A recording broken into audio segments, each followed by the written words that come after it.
नाज़रीन, आप देख रहे हैं कोरोना ख़ुसूसी ट्रांसमिशन अदालत न्यूज़ से। मैं हूं साजिद नज़ीर। आज हम मौजूद हैं चौक शहीदा में। चौक शहीदा में जो सरकारी तौर पे जो नोटिफिकेशन जारी हुआ है हुकूमत आज़ाद कश्मीर की तरफ से कि 3 हफ़्ते का लॉकडाउन किया जाए। 3 हफ़्ते का लॉकडाउन का मतलब कर्फ्यू नहीं है, सिर्फ लोगों की हिफाजत करना है। इस वक्त इंतज़ामिया भरपूर कोशिश कर रही है कि इस लॉकडाउन को कामयाब बनाया जाए और लोगों को एक दूसरे से दूर रखा जाए। खाने पीने की जो अशिया हैं, वो जो दुकानें, मेडिकल स्टोर हैं, वो खुले हुए हैं और सुबह 8 से लेकर शाम 6 बजे तक इनको टाइमिंग दे दी गई है।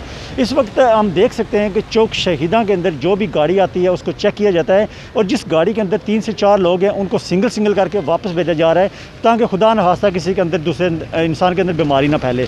इस वक्त इंतज़ामिया भरपूर काम कर रही है और तमाम जो मीरपुर शहर के थाने हैं इनके ऊपर एक मजिस्ट्रेट साहिबान मुकर्रर किए गए हैं कि एक जो भी थाना है उसको मोनीटर किया जाए।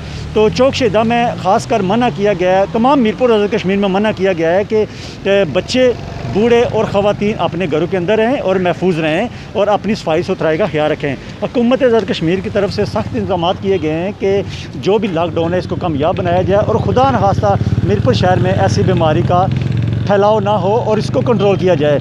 और इस वक्त आप देख सकते हैं कि चौक शहीदा में काफ़ी लोग मौजूद हैं, इंतज़ामिया पूरी मौजूद है, चेक एंड बैलेंस कर रही है और तमाम जो पुलिस एहलकार हैं, अमरा फ़ौज है, इनके साथ ट्रैफिक एहलकार हैं, वो इसको चेक कर रहे हैं। तो हम भी अपील करते हैं आवाम से कि इनके साथ तामन किया जाए और अपने घरों में रहें और अपनी सेहत का भी ख्याल रखें और दूसरे की सेहत का भी ख्याल रखें। और आज़ाद कश्मीर हुकूमत की तरफ से भी खुसूसी हिदायत की गई है कि जिसको अल्लाह ताला ने दिया हुआ है, जो अफोर्डेबल लोग हैं, वो एक दूसरे की मदद भी करें और गरीबों का भी साथ ख्याल रखें। कैमरामैन के साथ साजिद नज़ीर, अदालत न्यूज़, मीरपुर, आज़ाद कश्मीर।